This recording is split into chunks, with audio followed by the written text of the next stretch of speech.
बिस्मिल्लाहिर्रहमानिर्रहीम अस्सलामुअलैकुम रहमतुल्लाह। हुकूमत और पूरी पीडीएम ने सुप्रीम कोर्ट का फैसला मानने से इनकार कर दिया है। देखें, जब इन्होंने कल प्रेस कॉन्फ्रेंस की थी तो प्रेस कॉन्फ्रेंस करने का मकसद क्या था? उसमें मरियम नवाज़ की सरबराही में मौलाना फजलुर रहमान, बिलावल भुट्टो और बाकी तमाम जमातों ने, जिसमें काफ लीग, तारिक बशीर चीमा, खालिद मक्सी और बाकी तमाम लोग, जिसमें एएनपी और दूसरी तमाम इत्तेहादी जमातें शामिल थीं, उनके नुमाइंदे बैठे थे। वो क्यों बैठे थे? उनका मकसद क्या था? ये अहम तरीन वीडियो जारी है, लेकिन इससे पहले वीडियो को लाइक करें, दोस्तों के साथ शेयर करें और चैनल को सब्सक्राइब कर लें। उसमें ख़ास तौर पर इन्होंने एंटी जुडिशरी और एंटी इस्टेब्लिशमेंट एक पूरी कैंपेन लॉन्च कर दी है और पूरा बयानिया बनाना शुरू कर दिया है।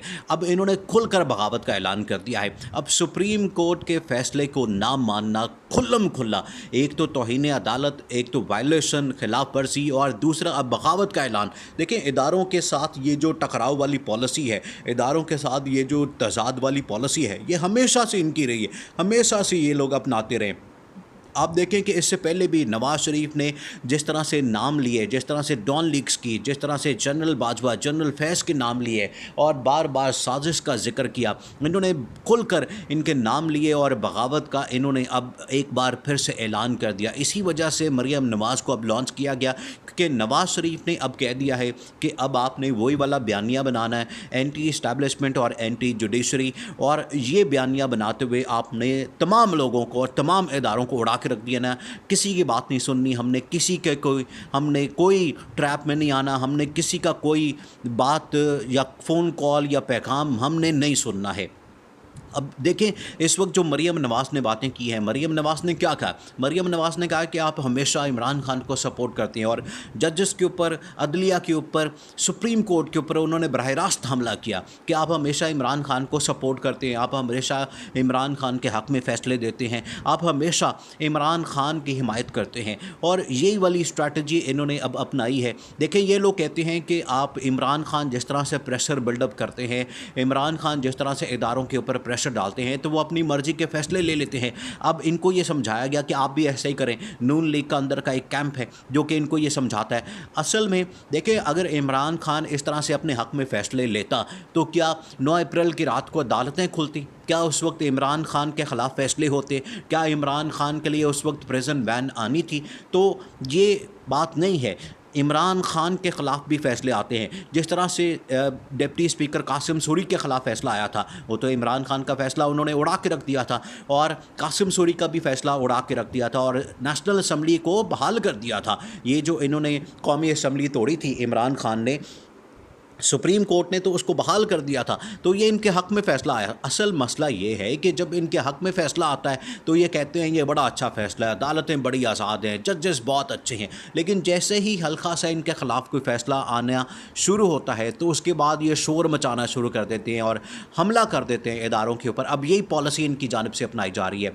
अब मरियम नवाज़ ने कहा है कि नवाज़ शरीफ, देखें, इन्होंने 2 बातें की। उन्होंने कहा कि एक तो हम एंटी इस्टेब्लिशमेंट और एंटी जुडिशरी अब हम कैंपेन लॉन्च करेंगे और उसमें जो फैसला भी आएगा सुप्रीम कोर्ट की तरफ से हम उसको नहीं मानेंगे। दूसरा, उन्होंने कहा कि अब आपने नवाज शरीफ की वापसी का बंदोबस्त करना है, हमने कर लिया है और जैसे ही वो वापस आएंगे तो वो गिरफ्तारी नहीं देंगे। देखें, इसमें 2 मामले हैं। एक तो सबसे पहले मरियम नवाज़ ख़ुद एक कन्विक्टेड है, मुजरिम है और इस वक्त ज़मानत के ऊपर है, पिछले 2 से ढाई साल के। और किस वजह से ये ज़मानत इसने ली थी मरियम नवाज़ ने? कि मैंने अपने बाप की खिदमत करनी है, मैंने उनका साथ देना है। वो बीमार हो गए हैं। जब नवाज़ शरीफ बीमार हुए थे और ड्रामा करके लंदन चले गए थे, तो ये मरियम नवाज़ भी जाना चाहती थी लेकिन ये नहीं जा सकी और इनको अदालत ने रोक लिया था। नवाज़ शरीफ तो भाग गए थे और नवाज़ शरीफ ने पूरा ड्रामा किया और वो निकल गए।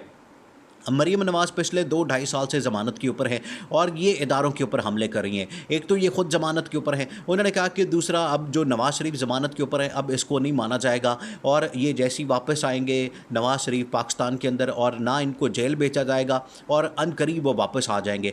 अब ये 2 उन्होंने बातें कर दी हैं कि एक तो ख़ुद वो ज़मानत के ऊपर है, इदारों के ऊपर हमले कर रही हैं, और अब दूसरा उन्होंने ऐलान कर दिया कि नवाज़ शरीफ भी वापस आएंगे और वही वाला वो बयानिया, वही वाला नैरेटिव और वही वाली कहानी, वही वाली पॉलिसी अपनाई जाएगी जो डॉन लीग्स और बाकी तमाम मामला। अब इसमें मौलाना फजलुर रहमान ने भी खुलकर इदारों के ख़िलाफ़ बोलना शुरू कर दिया। अब सबसे पहले जो नून लीग ने स्ट्रैटेजी बनाई, नून लीग ने जो पॉलिसी बनाई और आहिस्ता आहिस्ता उन्होंने बंदे लॉन्च करना शुरू कर दिए थे। पहले उन्होंने जावेद लतीफ़ को लॉन्च किया, फिर ख्वाजा साद को, फिर पहले खुर्रम दस्तगीर को। अब इस तरह से आहिस्ता आहिस्ता इन्होंने लोगों को लॉन्च किया और उन्होंने बताना शुरू कर दिया कि इस्टेब्लिशमेंट ने हमें धोखा दिया, इस्टेब्लिशमेंट ने हमें ट्रैप किया, इस्टेब्लिशमेंट की वजह से हम इस स्टेज पे पहुँचे हैं, इस मकाम पे पहुँचे हैं, इस वजह से अब हम इस्टेब्लिशमेंट की कोई बात नहीं सुनेंगे, अब अपनी मर्ज़ी के फ़ैसले करेंगे। उन्होंने तो कहा कि हम ये लूली लंगड़ी हुकूमत चलाने नहीं चाहते और ये पहले दिन से कह रहे हैं। अब ये इनको एहसास हो रहा है जिस वक्त इन्होंने अवाम का कबाड़ा निकाल दिया, मुल्क का कबाड़ा निकाल दिया, बेड़ा गर्क कर दिया है, पूरे मुल्क का, मुआशी सूरत हाल का, सियासत का, हर चीज़ का इन्होंने बेड़ा गर्क कर दिया। अवाम बेचारी बद्दुआएं देती है, इनको गालियाँ देती है। अब वो करे भी क्या, क्योंकि इन्होंने इतने बुरे हालात कर दिए हैं मुल्क के, इसी वजह से ये इलेक्शन के अंदर हारे हैं और ये इनको पता चल गया। अब ये नून लीग ने फैसला किया कि हमने वही पॉलिसी अपनानी है जो कि एंटी इस्टेब्लिशमेंट और एंटी जुडिशरी है। अब ये इन्होंने बगावत का खुल के ऐलान कर दिया। अब यही वाली बगावत अगर इसमें से 5% भी, 2% भी इमरान खान ऐलान करते तो इन्होंने शोर मचा देना था पूरे मुल्क के अंदर और उनके ऊपर आर्टिकल 6 लगा देने थे, पर्चे दर्ज करवा देने थे, उनके ऊपर FIR करवा देनी थी। लेकिन अब ये नून लीग ने बाकायदा तौर पर, जिसमें मरियम नवाज़ लीड कर रही हैं, अब मौलाना फजलुर रहमान ने भी इसी तरह की बातें की हैं। उन्होंने कहा कि हम फैसले नहीं मानेंगे, हम इस तरह की अदालतों को नहीं मानते, हम इदारों को नहीं मानते, हम इस्टेब्लिशमेंट को नहीं मानते। अब हम अपनी मर्जी से मुल्क के अंदर हंगामे करेंगे, एहतजाज करेंगे, हड़तालें करेंगे, हम हंगामे करेंगे और जलाओ घेराओ और सब कुछ होगा। अब ये इस तरफ आ गए हैं। अब मुल्क के अंदर तसादुम की ये फ़िज़ा पैदा करना चाहते हैं, मुल्क के अंदर मार्शल लॉ लगाना चाहते हैं ताकि किसी के हाथ में कुछ ना आए। और जो इस वक्त 2/3 अक्सरियत हासिल करना चाहते हैं इमरान खान, देखिए इस वक्त जो पॉपुलैरिटी है उससे तो साफ लगता है कि इमरान खान 2/3 अक्सरियत हासिल कर लेंगे। अब इसी वजह से इनको डर है, इसी वजह से इनको खौफ है।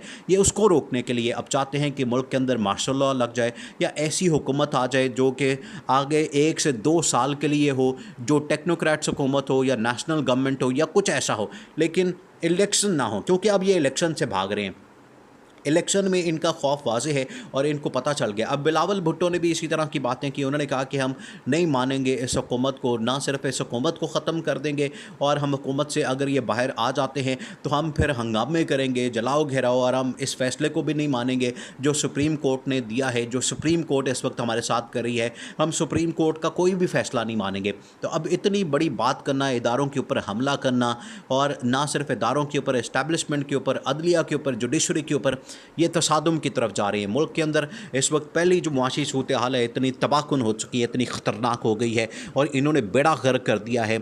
और इस वक्त आसिफ जरदारी मुल्क से भाग गए। उन्होंने कहा कि आप जाने, आपका काम जाने, आप मुल्क संभालें, आप हुकूमत संभालें। और ये ट्रैप करके शहबाज शरीफ को, हमजा शहबाज को, मरियम नवाज़ को, मौलाना फजलुर रहमान को इस्तेमाल करके ट्रैप करके चले गए हैं और आसिफ जरदारी भाग गए हैं। अब इसी वजह से उन्होंने बगावत का ऐलान कर दिया और इदारों से लड़ने का, तसादुम का और सुप्रीम कोर्ट के किसी फैसले को ना मानने का इन्होंने खुल्लम खुला ऐलान कर दिया है। अब ये मामला तसादुम की तरफ जा रहा है। इसी वजह से इस्टेब्लिशमेंट ने कहा है कि मामलात को समझें, इनको हल करें और इलेक्शन अनाउंस कर दें। आप असम्बलियों को डिसॉल्व कर दें और इलेक्शन डेट अनाउंस कर दें, नहीं तो मुल्क श्रीलंका वाले हालात की तरफ जा सकता है।